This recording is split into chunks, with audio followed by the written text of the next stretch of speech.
Welcome to the Critical Therapy Antidote podcast.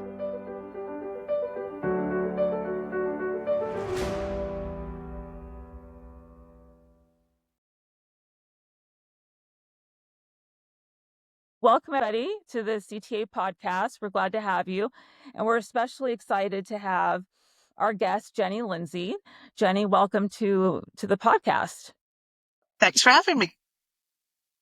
So just to give a little background, and please feel free to add, but a little background about Jenny. You're a poet, a performer, an essayist based in Scotland. You're also the author of 2 full-length and 2 pamphlet poetry collections and 2 poetry theater stage shows. You've produced commissioned work across poetry, prose, and theater for numerous publications and institutions.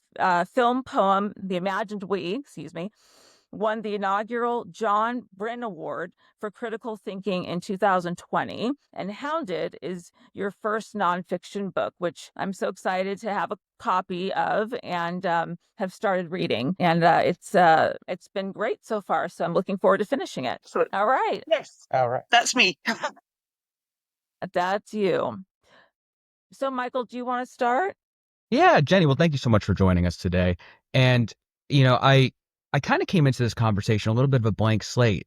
I was given a little bit of background in terms of some of the topics that you've been discussing over the last, year or so, maybe more now, on issues related to indoctrination just in the context of writing, generally speaking, and this kind of the schism that's taken place within those who are in writing professions, from getting into the mix and having discussions about what's happening culturally, and almost this fearfulness going on amongst those in your profession that has bled in all sorts of fun little accoutrements from our own cultural milieu right now, things like cancel culture or censorship. And I'm so interested to learn about just what got you into the space of having this conversation and kind of your own personal experience that led to you taking an interest in speaking out about this. So my own story probably starts way back in sort of 2013. And the way I describe it in the book is I'd noticed a strange ideology and ideological sort of practices sort of scaffolding around me in the literary arts in Scotland, where I work. So in my former life, I used to do lots of education work, for example, with youth groups or in schools. And I noticed that the young people started sort of introducing themselves by telling me their pronouns. That was one of the first things that I noticed. And I remember the first time it happened, I really didn't know what was going on. I thought, this is weird. But because I'm freelance, I don't have a set workplace. So it happened one time in 2013 and I just tried not to think about it. I hoped it wouldn't happen again. But then I started to notice other things happening, like arts administrators with pronouns in their bios are starting to say things like trans women are women. And it was when I realized that they meant that literally that I thought, no, come on, like, hang on a minute, we've got to have a conversation about this, because this is having that has really dire impacts. And because it is a linguistic battle as well, if you're changing the meaning of words, that's obviously really bad for poetry and for writers, because we're all about truth and clarity. And I thought, this is really strange.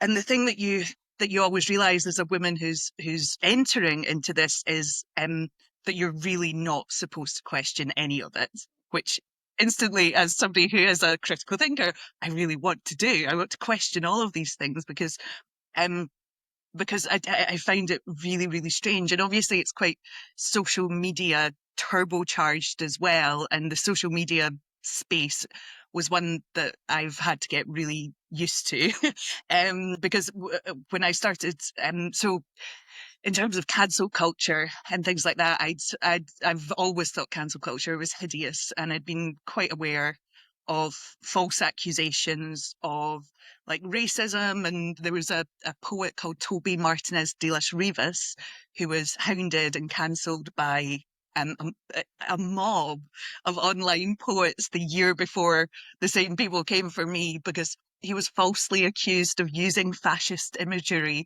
in his poetry collection, and this was a poetry reviewer who was obviously fueled by personal animus against this poet, and it just, the lies went round the world before the truth got its pants on, Anyway, so I'd noticed all of those things and thought, well, this is really hideous, the sort of mob mentality of poets. And a lot of the poets and writers who are getting involved in these kind of things, they're not particularly political people, but they're very fueled by sort of emotion and rage and sort of just wanting to cancel an entire person. It's just a mindset that I just don't contain within myself. But so they came for me when so obviously in Scotland there was talk about reforming the Gender Recognition Act, which is the law that we have in the UK. We were one of the first countries to have gender recognition. And there's obviously completely different laws in America, I know, from state to state. But in the UK, you can get a gender recognition certificate, which changes your legal sex following a diagnosis of gender dysphoria and living as the acquired gender for 2 years. So anyway, they were talking about reforming that and making it a self-ID model in Scotland. And the UK had kind of scrapped their plans, but Scotland was really going, in a very Canadian manner, it was really going to, I mean, we did pass self-ID in 2022, but it was overturned by the UK government. But anyway, in the run-up to that, there was just so little legislative scrutiny of that proposal of self-ID that grassroots women's groups and things were the ones who are having to drive the conversation, because our politicians were all terrified of even discussing it. It was ridiculous. So I'd noticed that anytime women attempted to have meetings to discuss this law, they were greeted with like violent protesters and people trying to get women fired and all this kind of stuff. And that was what I spoke out about first. I was in a bit of a bad mood one night, and I'd seen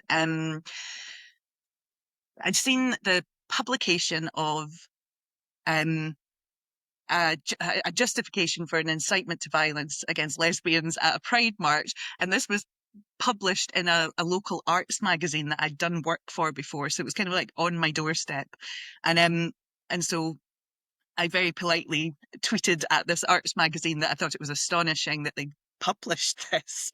And instead of sort of saying, oh yeah, all of the poets and writers around me started calling me a TERF and, transphobic, and that I was tone policing trans women and all this kind of thing, because the columnist who'd written this was trans-identifying. And then a few days after that column was published, that particular writer attempted to assault the feminist Julie Bindel outside an event at the University of Edinburgh. And I think I've said elsewhere in other interviews that I think it was the fact that I'd been proven right that people couldn't forgive. They could not forgive. They had to double down, and they had to keep. So all I'd actually said at that point was that I opposed the violence of the activism. But it was obviously clear to my attackers that I thought the women who were discussing this had a point. So that instantly made me sort of cancelable, because you're not allowed to question gender identity ideology at all. And I was somebody who had both programmed and hosted and promoted trans-identifying writers and poets for about 18 years, so that it didn't matter. All of that was wiped aside by by this little label TERF. And once you get the label TERF, your life, well, at the time, because that was 2019, your life just isn't the same again. And I'm now, 6 years into having that label, which is just too long. I'm afraid it's too long to have that label. And I was one of the first sort of poets and writers to in the creative arts to get that label. So it was a very lonely place for a while. And in terms of TERF, just for our viewers, just in case, are we referring to trans exclusionary radical feminists? Yeah, trans exclusionary radical feminist, but it really doesn't take much to get that label. but there's no male equivalent to TERF, I will say. So yeah, it's an insult that's to my mind is full of misogyny, and it's used as a way to shut down discussion and debate on these issues, because from my perspective, the asks of gender identity ideology are really big asks to ask people to redefine the English language and different concepts and the words we need for it's a huge ask to, promote gender identity ideology in schools, so you have to have means by which you can shut down people who are pointing out the harms of this ideology, because it's a huge and powerful and global movement to redefine basic truths, as far as I'm concerned. That's what it feels like for me, and Christine, you'll know that in my book I make the point of saying the book isn't about trans people, it's about holding the core beliefs that I have and what the world is like, because I hold these core beliefs, which are that women are materially definable as a category, that women are legislatively and culturally important on that basis. So you can't monkey about with the definition of women, because things fall out of the sky. And thirdly, that women should have unfettered right to freedom of speech and assembly, particularly in matters that affect them profoundly. Yes. So those are the three core beliefs. And because I hold those three core beliefs, the confrontation of gender identity ideology has been absolutely horrendous, psychologically, socially, economically, and democratically. So that's the four types of harm that I see coming from this ideology. And the point of the book as well isn't necessarily to convince everybody of my core beliefs, but by the end of it, hopefully everybody will agree on core belief 3, which is that houndings are wrong, basically, that cancel culture is awful, that it's a threat to our democracy. And I think it is. No matter what your views are, we don't need to agree on the ideology, or nobody needs to have my first 2 core beliefs to know that you don't try and reduce somebody to a husk of the human condition. That is not a kind thing to do. Yes. Women shouldn't be losing their jobs for knowing that women are definable and real, for goodness sake. So yeah, it's been quite a mad time of it. It's certainly a bizarre time to be alive. And I feel like I've underplayed when I heard 6 years, and I thought about the iterative process that you just described coming into this. Around 2013, you're going to this group and you're hearing everybody kind of set this implicit tone from the outset, something that was kind of new and novel to you, if I'm understanding you right, where everybody's introducing themselves based on their pronouns. They're setting a tone within this group prior to the conversation that this is the group consensus norm. And you're sitting there, and what are you thinking in that initial group? Because I'm hearing across time a couple critical junctures for you. Yeah, and in that first group, it was for a local LGBT charity, actually.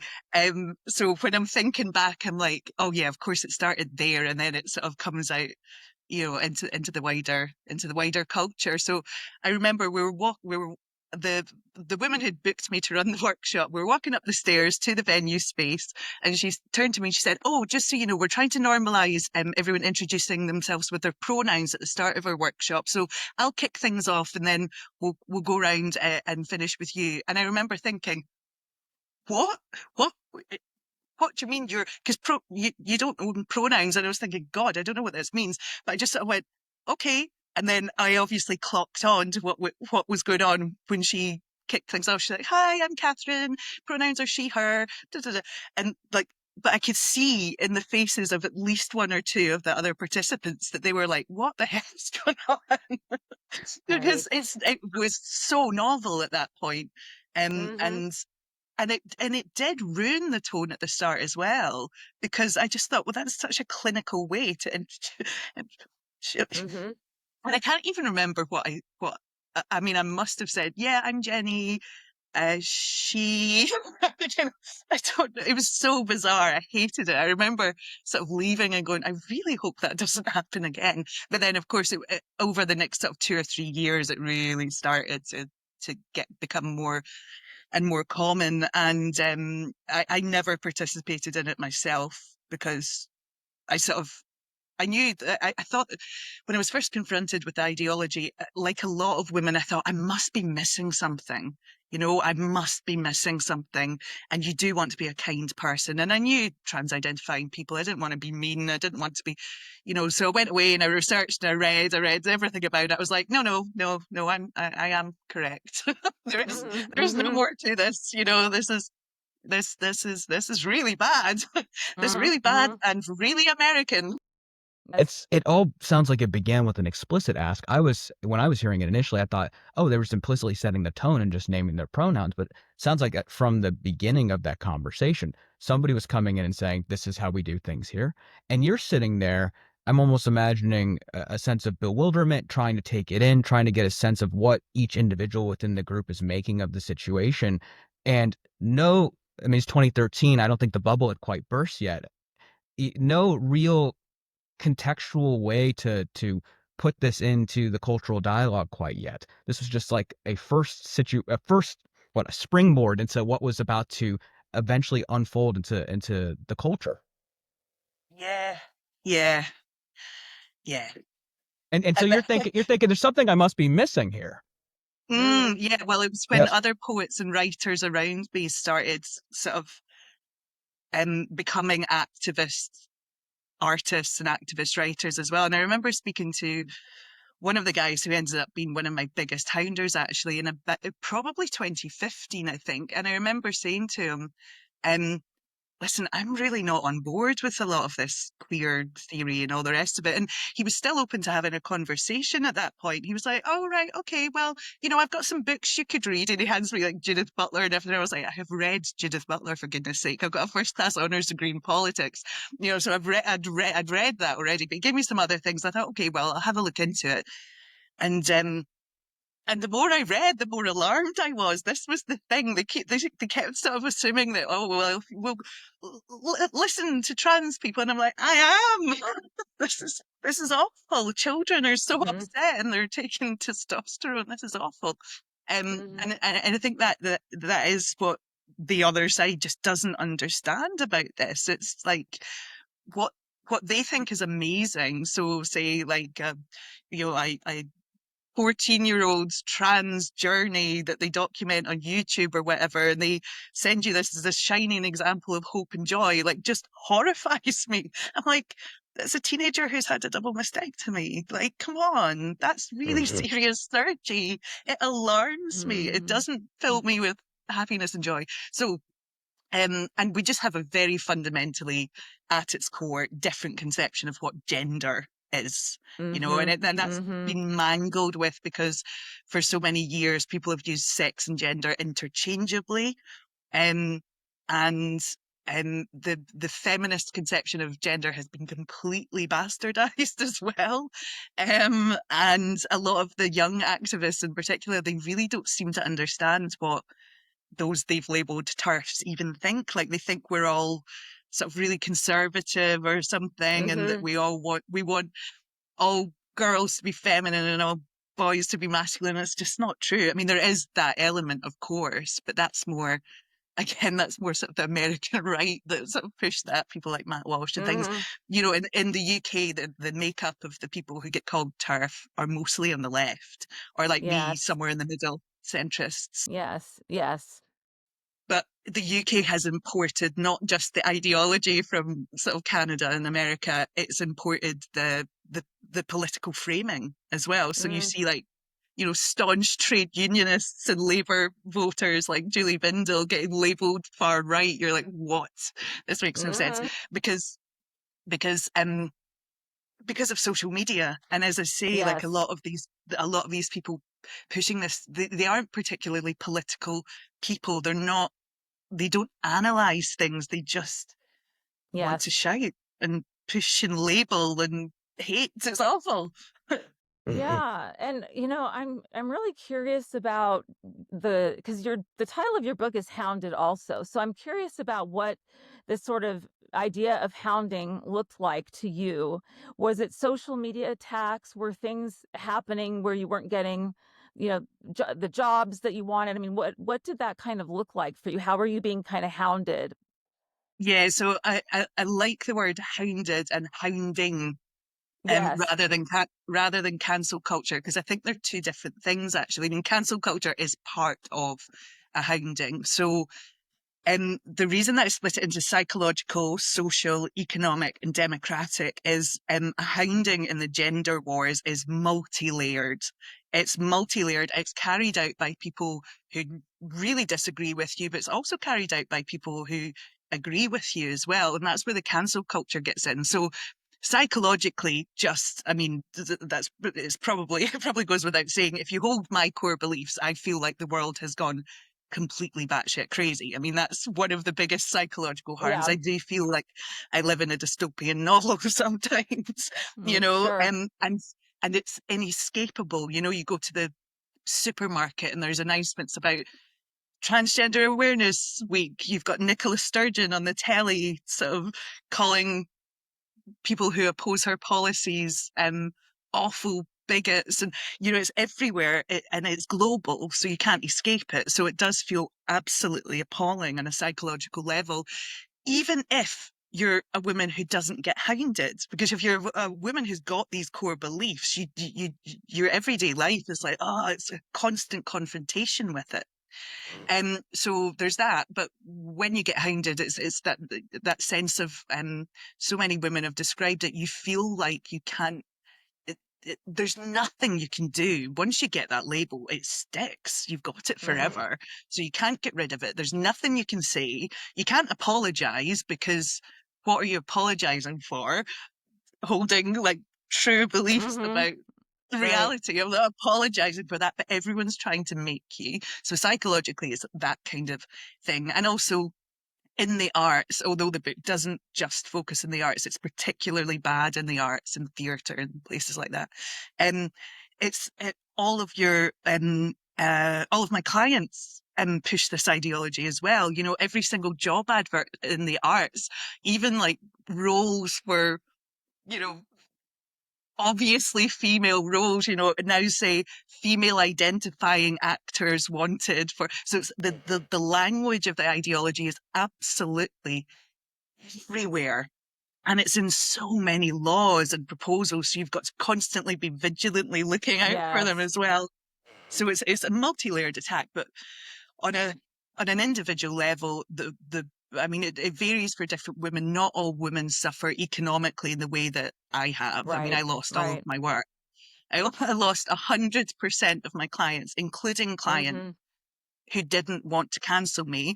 But, for example, I used to do a big schools project, a biannual schools project that the last time I did it a couple of years ago, all of my schools won the competitions, because it's a brilliant project where we go in and we sort of teach slam poetry to kids. It's great fun. And then they compete against each other and blah, blah, blah.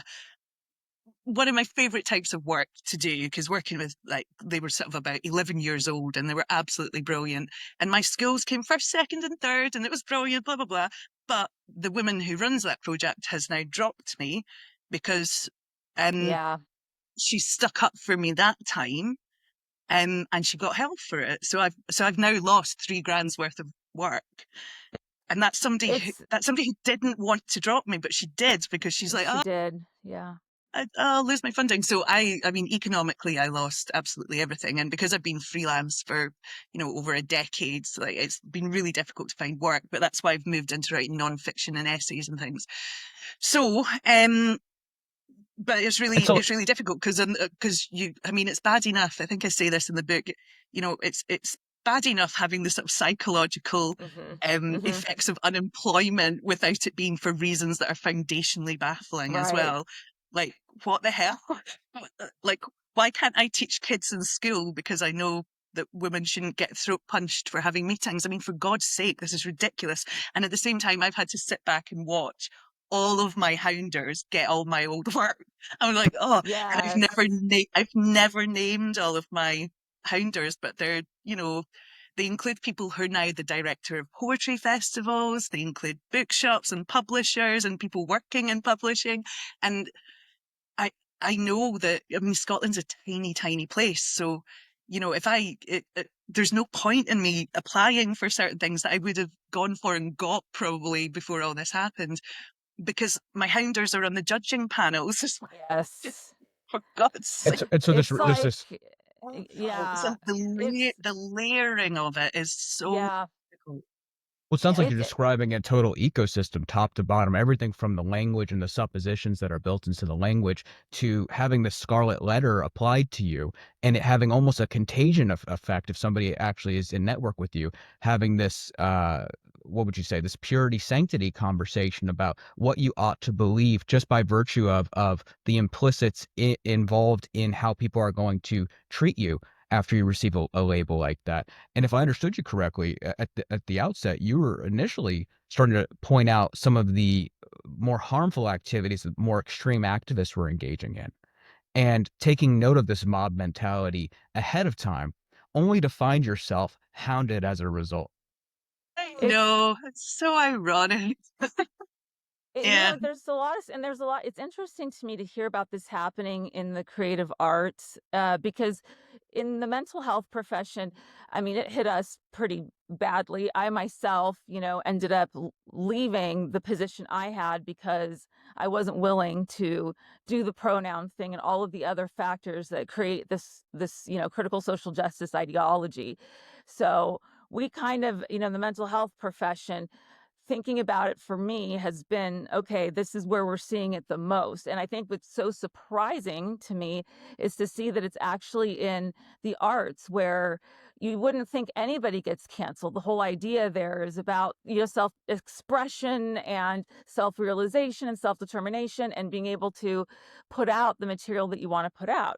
Whereas, with the mental health, I mean, I saw what was happening, why it was political, but it's fascinating to me that an artist, somebody who's an artist, can experience the same, if not worse, kind of hounding than what even I faced or what I witnessed personally. It's absolutely appalling. But when you look at other periods of, I mean, this is cultural authoritarianism as far as I'm concerned. So if you look at other Sure. periods like McCarthyism or whatever, it was exactly the same. The arts was just a hotbed of cancellations and, getting that label reds or whatever. It's exactly the same. The arts and publishing is in a really sorry state, I have to say. And yeah, I don't know what it's going to take to turn it around, but there's such. I think there's a lot of people who go into the arts now who are very, very entitled, and it's become very dominated by, I hate to say it, by younger women who are like university graduates, and a lot of them have gone to places like Edinburgh University, which is a huge international um, uh, student base, and I've noticed that I think because I worked my way up like over a long, long period of time, where to the point where I was making a living in the arts. I didn't go into the arts and go, I demand to be paid. I was like, no, you have to prove yourself first. You have to write well and perform well and build up an audience base and all that kind of stuff. But now, like a lot of the poets and writers, they seem to graduate, write a few poems, and then demand like bookings and things. It's very, very strange. So I think the arts world has changed to the point where a lot of younger people in particular, they seem to view it as a job like any other, like instead of seeing it Mm-hmm. for what it is. And it's all very identity based as well. And that's Yeah. quite a new thing for Scotland. And I know where it came Yeah. from, Yeah. guys. Yeah. And in that sense, do you mean that the art world has shifted in that, my conceptualization of an artist is somebody who gains merit based on what they produce for the Mm-hmm. public and what kind of commentary they're able to make about the culture, regardless of what fires they might be approaching, being able to have that opportunity to create a Yes. piece of work that in some way highlights or aperturizes or contextualizes some nuanced element of the cultural dialogue. It sounds like what you're seeing is both, it went beyond fashionable. At first, maybe it might have been something that looked a little bit more fashionable, and like people were kind of trying to get on. But then I think you said cultural, almost like a cultural imperialism, if I heard you right, cultural Authoritarianism. authoritarianism, Authoritarianism. where it's like, okay, well now that I've actually aligned myself with this group, I expect that I'm going to get the requisite praise and approval that comes with adopting this moral stance. Is that Yeah, right? I think well, yeah, I think some of them do force themselves to become true believers, but there's this sort of weird assumption from a lot of them, and I can see it in the things that they say and the things that they write about. It's a sort of, this is not a word, but it should be, inevitablism. They think Mm-hmm. that this is how we do things now, and therefore this is what I'll do. Whereas, to me, there's no point being a writer or an artist of any kind if you're going to be so unquestioning. Um, and to accept something so huge without questioning it as an artist. I mean, this is why I get on very well with people like Rosie Kay, the choreographer and dancer who was cancelled in a horrific manner by her own dance company for comments she made at a dinner party at her own house, you know, and she lost her entire company and had to restart from That's so scratch scary. over all of this. It's terrifying. It's so And scary. and people are just, even people who don't like this are going along with it, like that woman who cancelled me from the education project. It's a very, very odd one, because I think most people just want it to stop, but they're not doing anything to make it Yes, stop. I would agree with that. I think most people, generally speaking, the average person who's not, really plugged into the issues, but just the average person that's just, they have a family and a home and whatever, they go to work. I don't think they're necessarily interested in all of in this new kind of gender ideology, the pronouns and the gender affirming kinds of things we're doing now. I think the average person isn't aware of how deep this really goes. And I think part of what we try to do is kind of highlight the fact that this has really impacted people personally, but it's not just that. It's your whole career, the entire scope of your work could be that vulnerable to something like this. I think is very shocking. I don't think a lot of people know that. I think the average person isn't attuned to it. And I think the average person probably would be horrified, but in some way they're sort of insulated, from this infiltrating, I think. And because anybody I've known that's been out of the field, any of these fields, has been like, what, there is that really a thing? Are they really doing that? And now it's been years and years, and it is a thing, but it's become more than a thing. It's become, some way to define this entire, period of time and culture that we're facing. I mean, it's to me, it's rather alarming. It's not so, easy to brush off. So I don't think most people necessarily are into this. It's like the few that are the loudest seem to be the controlling narrative. Yeah, well, as I say, Scotland has a tiny population. I think it's like 5.6 million. So Scotland, in many ways, actually has been quite a beacon for a lot of women worldwide, actually, because we're so small. That did mean it was really easy for these activists to capture all of our institutions. But because we're so small, it meant that the opposition, so all of these brilliant women I've met over the last 5 or 6 years, we've managed to all come together and really challenge this ideology in a way that is it isn't as easy to do in places like America or Australia. Australia is crazy at the moment, but in Scotland we've had some real gains, because of our size, I think, and the size of the UK as well. It's quite easy for us all to kind of find each other, and Yeah. you know, over the last sort of 6 years, women of all backgrounds, of all faiths, of all parties, have really managed to start turning this around. But when I first started getting hounded, it was incredibly lonely, I must say. And I sort of, I knew that if I Yeah. tried to take on the whole issue, I would drive myself mad. So I've concentrated very much on houndings, trying to get houndings stopped. And the effect on the literary arts and freedom of expression. So those are the kind of areas that are my stable, and I'll leave the healthcare side to other people who know more about that. I know nothing about that, apart from that I find it really alarming that you would even block a child's puberty. That strikes me as a Yes. foundationally stupid thing to do to Yes. somebody. But, that's just me, a bit old fashioned that way.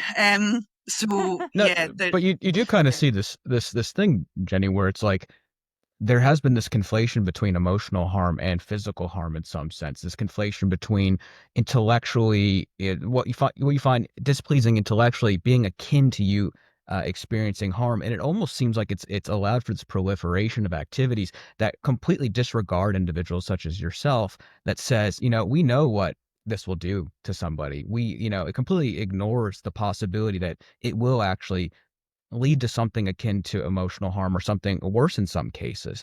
And I think that's part of the story that's often left out. When you think about, the traditional conversation around isolating individuals, things like bullying, I can still recall when the definition of bullying was extended to online bullying and how well we were able to articulate culturally the conversation around, hey, if you do this to somebody, they might start to withdraw, they might start to isolate, they might start to feel extreme levels of shame or guilt or something that makes them feel like in some way they become defective in some way, and that can cause them to withdraw from healthy outlets over time as a result. And I wonder for you, you're describing this loneliness that comes with this cancellation process, but I'm getting the sense from you that this was, again, iterative, happening over time, uh, compounding on itself. Am I picking that up right?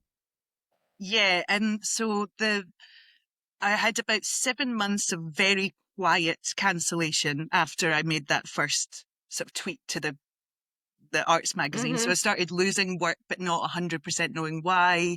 I had people sort of the whisper network in my DMs or whatever saying, oh, such and such has said that they're worried about hiring you because there's a trans woman in the bill as well. And, but, all of these kind of things. So I could feel that toxicity being assigned to me, but it didn't go massively public for me until February 2020, Yeah. at which point I'd already made the decision leave Edinburgh because I was losing so much work I couldn't afford my rent.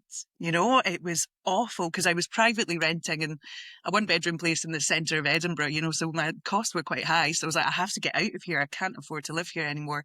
And the usual sort of financial routes that I would have taken to get out of that situation, like coming up with another artistic project and getting funding for it, that seemed lost to me because my Hounders Right. are literature officers and Gone. things like that. So I was like, and I was a total wreck at the end of 2019. It was I was going through a huge breakup as well. It was awful. And yeah, it was, I mean, your hounding is never the only thing you're dealing with. I mean, that's another thing that's forgotten. But it exploded in February 2020, just as COVID was rumbling towards us. And uh, a young poet tried to get me taken off the bill at a conference. Um, I responded in a way that I kind of regret because it showed a lot of vulnerability, but it was true. I was suicidal at that point. I said, "Would you all just stop this? It's making me suicidal." And then I got even more mockery and all the rest of it. That was awful. Um, Gosh. and then there was a fairly famous new television presenter called Caroline Flack who took her own life that week. So Wow. everybody was very aware about the effects of online bullying. So that was one of the reasons she'd taken her own life. So the Scottish Poetry Library were very alarmed when they saw my tweet and realised how much this was affecting me. And they put out a statement opposing the attempts by poets to no platform other poets. And because of that, everything got even worse. They got Worse. attacked. They had Yeah. local Antifa threatened them. They got an open letter from all of the writers and poets that I used to work with, basically calling them institutionally transphobic. And this was in my final week in Edinburgh, my final week. And it was the week that I won the John Byrne Award for critical thinking. And the same week I was getting a call from the police telling me not to attend events unaccompanied. I was like, this is insane. I mean, it was just next level insanity. And then I arrived where I am now in Ayrshire. I'm on the west coast of Scotland now, which is where I grew up and managed to run away from, for goodness sake. But I'm back in Oh. Ayrshire. And then lockdown happened. So, I mean, it was the most isolated I have ever been in my entire Yes. life. It was appalling. And I wrote a big, massive essay about it, which is the only reason that I've managed to survive any of this is because I can write. And luckily, I can write. I can write prose, which my hounders didn't know. They were hounding me as a poet and as an events organizer, but they didn't know that I could write prose. So, But this seems that seems like an element of this that is sincerely disregarded is, and I'm very sorry for your experience that you were brought to that place.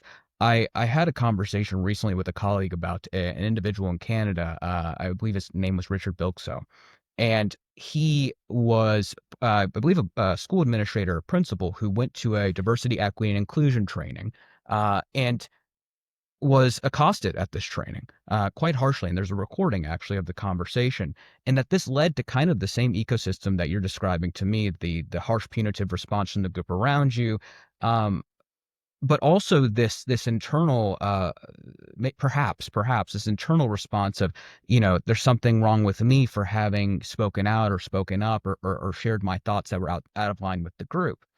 And when I was talking to my colleague about this, we were kind of discussing the elements of that may have led to his decision ultimately to end his life. There's a lot of speculation as to whether or not the two are connected. And if you look in, I believe it was in the Free Press where they were discussing this, they were describing, family members or friends were describing, saying he'd been talking about this event consistently up until the end of his life. And my colleague was debating with me on this notion of whether or not, if somebody's in that state, if they have been led to the point of taking their own life, to suicide, that was something that was inherently already on the table for them prior to the event. And I sat there going, hold on, no, I'm not so sure about that. Yes, this is a place that human beings can be driven to, but it's not necessarily where they are. There can be these activating and formative events that push somebody towards something. Just because we can do it, just because we can't do anything, doesn't mean that we were set up to do it prior to a certain experience. And what I'm hearing you describe is the experience of prolonged antagonism, constant hounding, and the shrinking of your world economically, socially, professionally, and then the pandemic and isolation. And the only way I could imagine at that time, at least, I think this is the case for most people, to connect to the broader world being something like social media, you're also being hounded in that space as well. I'm like not hearing any single direction that you could turn to at that time. And it makes me wonder, who did you turn to during that time? Thankfully, a poetry magazine editor called Jerry Cambridge had been watching my hounding in absolute horror. And he was from a part of the poetry world, the more literary part of the poetry world. I was more involved in the sort of performance and events sort of world, but I did know him vaguely. And he was horrified by my hounding, and he reached out to me and commissioned me to write that big essay that I wrote. So I at least had a focus for the first lockdown that we had in Scotland. I must say, I absolutely loved the first lockdown. I was like, we're all cancelled now, guys. It was great. I lost all of my work. It was fantastic, but so did all of my hounders. I was like, whoa, but really ironically, actually, on that, the thing that kept me going is the UK government brought in the self-employed income support scheme for freelancers. And it was like 80% of your last tax return that you got. And I was like, this is great. I mean, it's bankrupted the country, but, it kind of got me through the first year of my hounding. But, and feminists as well. The amount of women from all across the world, but really concentrated in the UK, who saw my hounding and also read my essay. The amount of them who are just straight into your messages or your emails just to offer you support. I don't know where I'd have been without that, to be honest with you. Because I do the same to other people now as well. It's funny, as soon as I see a woman getting hounded over this, I'm like, hello, we will support you. It's all fine. So yeah, making those networks with other women who'd been hounded was absolutely vital, because it's so difficult to describe to people who it's not happened to what it's like, because it is that multi-layered thing. It's not a case of, oh, I got some bad vibes on social media. Like hounding is far more than that. I called it, I called my big essay Anatomy of a Hounding, because there's all these different parts to it. So 2021 was when Rosie Kay, the dancer that I mentioned, when her situation started, and she and I have become very tight. So we check in with each other, really frequently. She got diagnosed with breast cancer and all the rest. She's been going through so much, as well as the hounding. And so yeah, other women is how we survived it. But it does make me think about some of the earlier feminists like Megan Murphy in Canada. She was really isolated, and I'm not actually surprised that she ended up kind of veering a wee bit, towards, the right, because there's just not as strong a feminist tradition, I think, maybe in the States, because it's kind of more spread out, and it's harder to form the connections that you managed to do in the UK. So, and also the thing that keeps you going, I was trying to explain this to somebody, is, I'll just speak frankly about it. I did attempt suicide when I was 21, and I made a promise to my mother that I would never, ever do that again. So it wasn't an option, but I did feel those feelings because I felt so trapped. I didn't know, because I was losing the thing that gets me out of bed in the morning, my artistic life that I built up. And there's so much of your identity that can be wrapped into all of this. I mean, so much of of any of our identities can be very much wrapped up into the kind of work that we do. And what you're doing is very much it's all of. I mean, it's all parts of you are expressed in the work that you do. So I imagine that your identity was tied into that, and to have that sort of stripped away, then who am I now? And what do I do? What purpose do I have now? The earworm that I had before I was approached to write the book, I was still trying to see if I could still have my artistic life. Maybe I could somehow, and I didn't firmly decide to stop pursuing that until 2023, to be honest with you. Took me way too long to make that decision, but the earworm I constantly had was, I don't know what I'm for. Yes. I used to always know what I was for. I was for contributing to a really healthy live literature scene in Scotland. That was who I was. That was what I did. And the only sort of identity that I'd felt before that, I used to be a high school teacher of politics, and I felt a very sort of strong identity as a teacher as well as an educator. And I still did all that education work, even though I left the teaching profession. So I'd lost all of that as well. It's just, it still is horrible. But of course, I've now got other things that I can do. But the other thing that this was it. The thing that keeps you going is if you're familiar with Harry Potter, there's a character called Sirius Black, who is wrongly imprisoned for a crime he didn't commit in the wizard prison Azkaban. And the wizard prison is sort of guarded by dementors who, if they get too close to you, will suck your soul out and make you never feel happiness again. And anyway, he manages to survive them. And Hermione asks him, how did you manage to survive the dementors? And he said, well, I knew I was innocent, which wasn't a happy thought, so they couldn't steal it from me. So that's how I've survived mine, because it's like, I know they're trying to make me toxic. I know they're trying to destroy my career and argue that I'm bloody evil, but I know I'm not. I know I'm totally right about these 3 core beliefs. So, I'll just keep going and keep saying them, because I can't not say them, and I'm not apologizing for anything. I never felt shame, I must say, about anything that I'd done. I've got some regrets about things that I've said. I regret that it took me so long to make the decision to move into pursuing a nonfiction career. And I regret not just instantly cutting off people who were trying to make justifications for my hounding, because you can't keep those people in your life. I'd had friends, I still have, friends who hang about with my hounders. And I'm like, well, you're not a friend anymore, I'm afraid. You're downgraded to acquaintance, and you'll maybe get a Christmas card if I'm feeling nice that December. But, you know, Yeah. but friends would act as if it was unreasonable for me to have taken that stance. But Rosie is, and the feminist Jane Clare Jones, she's one of the people who just instantly got, because I felt a bit mean for just sort of going, no, I need to cut all of those people out because it's not like me to do that. But Jane said to me, no, you have to. Those are people who have justified your abusers. They are akin to the family members who still speak to the domestic violence victims' husbands. You know, what those hounders have done to you was try to utterly destroy you. So of course you can't have people who are justifying that in your life. You know, Yes. so Yeah.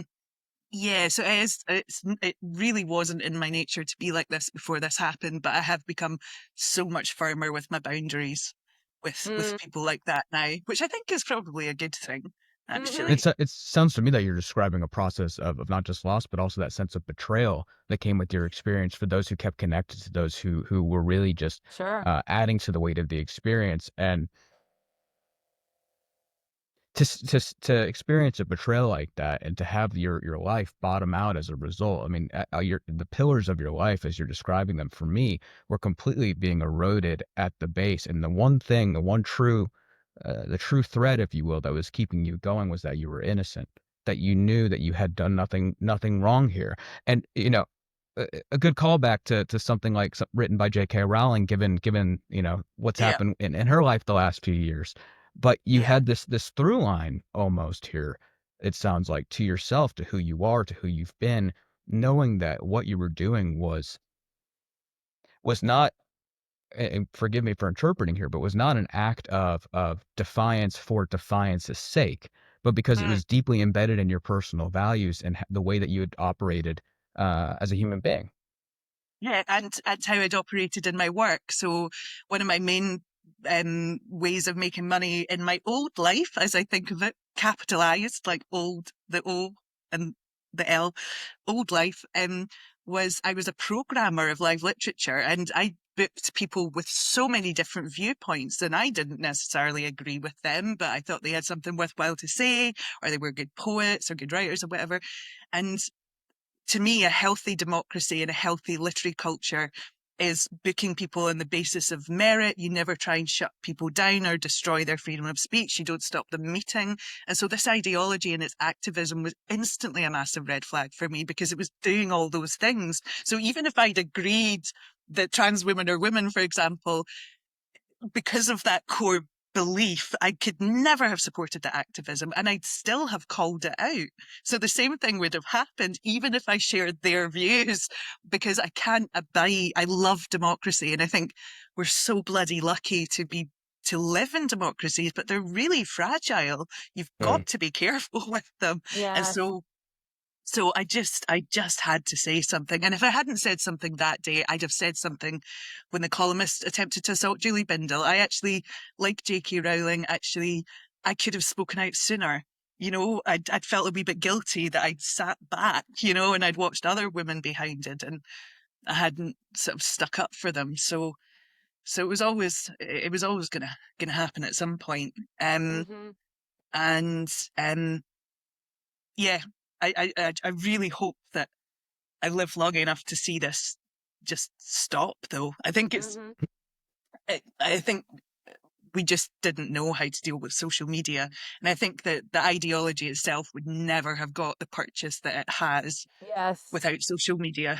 The sort of lobby groups had already successfully kind of like got purchase in some parts of the political establishment. The culture wouldn't have gone like this without social Yes. media, I think. I've often wondered about that. You'd mentioned before, feeling like in Scotland with the size of the population that it almost proliferated in a really quick network like manner. And I've often wondered in the States, because on the one hand you have this proliferation machine that is the internet. You can get pieces of information to everyone instantly, pretty quickly.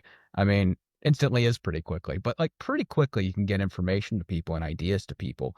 But then there's this kind of this this part of it that's always kind of confounded me is what's the lag time between that proliferation of information and adoption to a critical mass, a necessary mass in the population for it to start to take effect.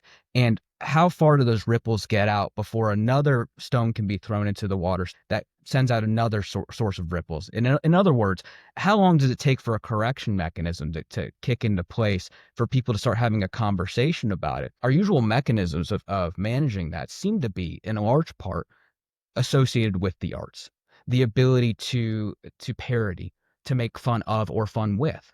And what we were seeing over the last couple of years in our field was a shutting down of anything akin to a sensibility beyond extremely serious about these issues, and what I would argue to be a complete reduction of things like humor or humility in the strictest sense of being able to say, hey, I don't know, and that being okay, and that being conducive for a dialogue and a conversation about what the world is, how people function. And so you almost get this perverse inverse idea that we're so diverse and multifaceted, yet at the same time you have to believe these beliefs with such seriousness, such fervor, or risk this excommunication from the group. We weren't able to have this dialogue for so long. I keep feeling like we've kept it in its infancy.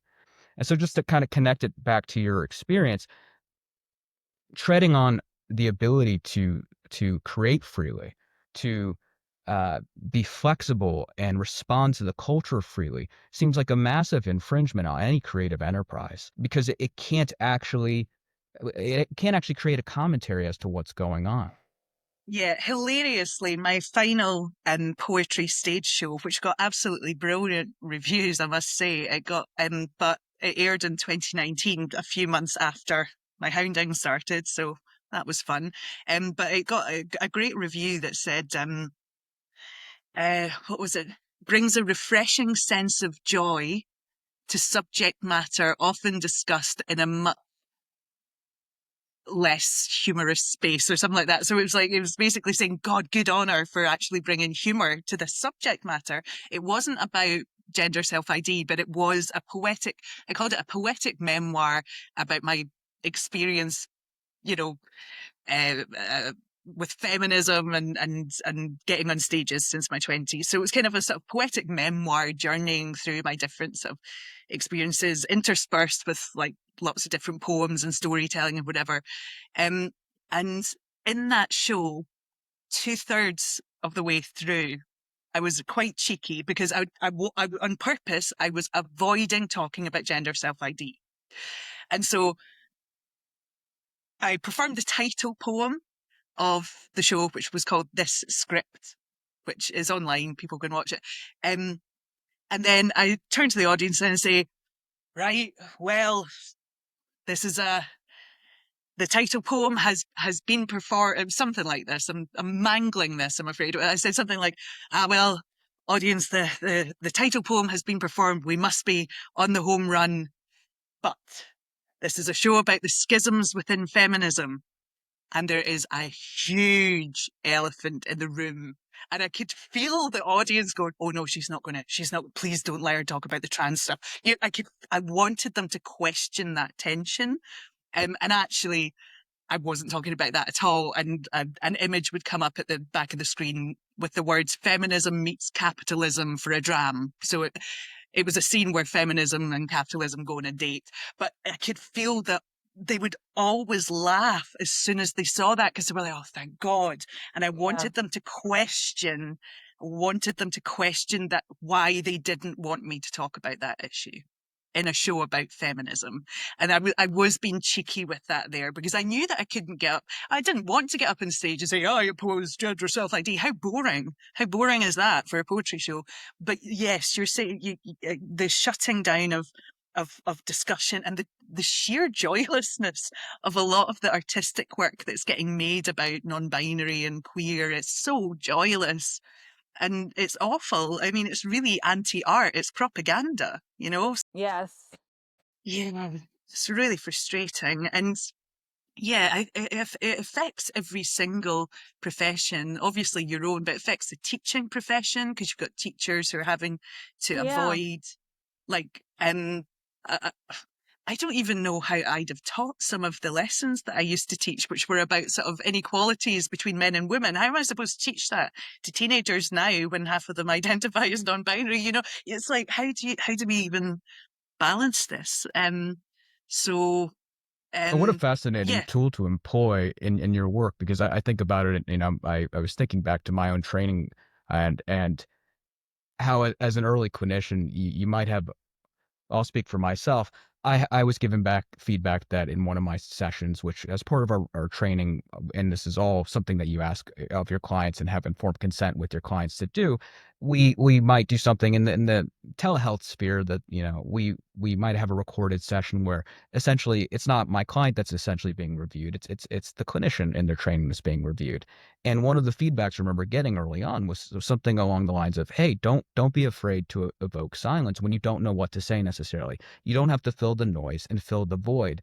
But what's amazing about that, what I observed as I started to get more comfortable with my discomfort, silence is a beautiful opportunity to see what is really sitting there for you. What is really there for you that hasn't bubbled to the surface quite yet. And it can be a very useful, yeah, not necessarily planned intervention or style in a clinical setting, but it can be a very useful recognition in the space when you're not sure what to add there. Letting it arrive, letting the moment arrive, and then working from there. What I'm hearing for you is that was something that you were directly aiming for in a subliminal sense, where you're saying, I'm gonna, you know, I know what the elephant in the room is culturally. I'm gonna allow your mind to kind of roll into whatever it connects to.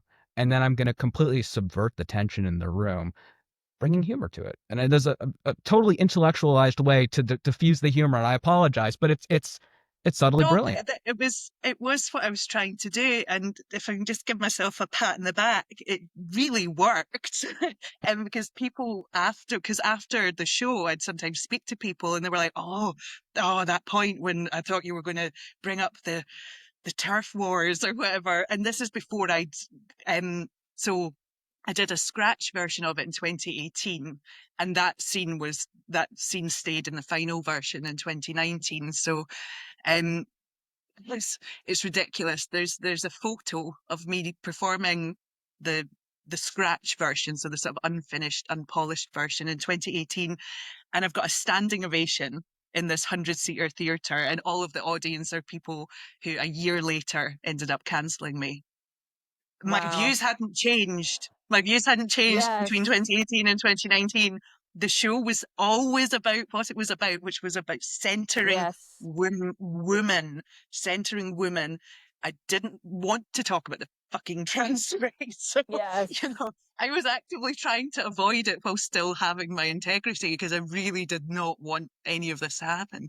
But, of course, I think people could tell I wanted to talk about it. So that's as bad as talking about it, I think. So, yeah, it's a You know, shame. It's a what I'd like to hear about is what would you say to somebody today who's being hounded? What advice would you give them in terms of kind of being able to reclaim their identity again and reclaim, some sense of, self, worth and self, agency and meaning and all of that? How would you advise somebody who's being hounded right at this moment and doesn't know where to turn? doesn't know where to turn. I think it's definitely about um I mean, I would advise everybody who it's a really difficult thing to do, but the thing that allowed me to survive was like writing down, just quite clinically, not with lots of emotion or anything, but clinically, every step of what had happened, and it allows you to see the pattern. And so I would advise everyone to do that. And actually, Rosie Kay advised a Brazilian artist called Aleta Valente to do that, and she published it with the Critic magazine. And it really does change everything if you can just set it all out. And so you can, and even just put it on your blog or something, just so the record is straight. Because one of the most awful things about houndings, and I know this from my experience, was people are kind of aware that you're maybe getting hounded, but people have got lives, they don't have time to work out what it's about or whatever. So if you've got a record somewhere of exactly what's happened to you. I would say that psychologically that really helped me, because I felt like, well, at least I've set out my case. You know, it gives you that right of reply. But on a sort of practical level, I mean, I did not follow my own advice, unfortunately, on this, but just try to be aware of sort of self-harmy behaviors that you're indulging in. I mean, I drank far too much in 2020. It was appalling. And, you know, I stopped exercising as much. So like just basic self-care stuff like that, just keep an eye on it, and, you know, try and get through that. And also, yeah, just remember, particularly if your hounding is over the gender wars, just remember that you're right. I mean, this is, Yeah. it Yeah. does feel like it's going to take so much to turn this around, and it probably will. But this entire movement, this entire ideology, only got such purchase because of a tool that human beings didn't really know how to operate, which was social media. And I think we're becoming more savvy about social media contagions now. So I do think that it'll maybe start to turn around a wee bit. But I mean, the damage that has been, I mean, my book is about the secondary harms of this Yes. ideology, which is the houndings of women. But the primary harms that have been done in the name of this ideology are absolutely shocking. So, yeah. So, yeah, just remember you're right as well, though. And if you're feeling down, I go like and watch that. a Helen Joyce interview. Yeah. She always makes me laugh. Or read J.K. Rowling's Twitter, which is often Right. amusing. So, Right. Jenny, Very good Lindsay, advice. Very good thank you so advice. much. Thank you so much for joining us. Where can people find you? Where can people find a copy of your book? so it is published in the States now. So I think you can get it Mhm. on I got it various on places. Amazon. Yeah. Yeah, I found it on Amazon. It was pretty easy to find. So yeah, it's There we out go. there. yeah. And I got my first royalties statement but it was only for like 6 weeks, so it's not huge. So yeah, please do buy my book in the States. And it didn't include sales in the States and Australia and stuff. So, yeah. So, yeah, you can find me on Twitter. I've also got a Substack as well. So, Great. funnily enough, called The Schism Ring, which was the title of the first poem from my last stage show. So, yeah. Schism Very Ring. nice. Well, it Beautiful. was such a pleasure to have you on today and to talk to us about your experience. And I know a lot of people that listen to these podcasts in particular can relate to a lot of what our guests are talking about and going through. So, you know, we really appreciate you reaching out to those people and just being very honest about what you've survived and how you've come across to the other side now. Yeah. There may be poems in my future. You never know, but yeah. Yeah. We'll I'll be be on look. the lookout I'll be for I'll be looking for them. those. Absolutely. Yes. Well, Thank you so thanks much, for Jenny. having me, guys.